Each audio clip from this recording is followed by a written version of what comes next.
Now to our continuing coverage this week of the hurricane season. We are in day 3 now. We're talking hurricane preparedness around the house this morning. Claire Alfrey is on your side. She has some helpful tips on how to prep your home for excessive wind and water now so you can potentially save money on damages down the road.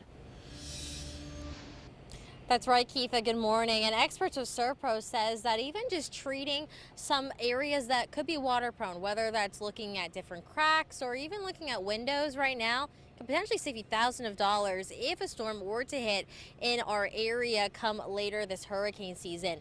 So specifically, Braddock with Servpro, she says that while you have time now, take a walk around your house, take a walk around your property, and take pictures when you do so.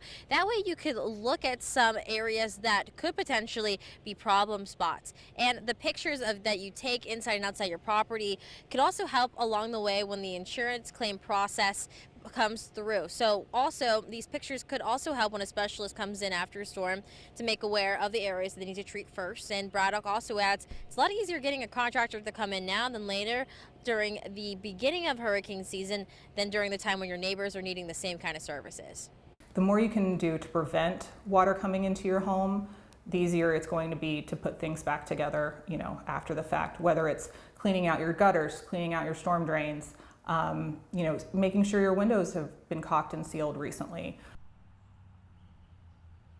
So whenever we're talking about homeowners or renters insurance, right now is a great time to look over that policy, especially here in Florida, as you have to get separate coverages for flood and wind premiums. And if those are things that you would like to add to your coverage, make sure you do it now, because once a storm is in our forecast, chances are an insurance company won't let you add those premiums. Here in Jacksonville, Claire Alfrey, First Coast News on your side.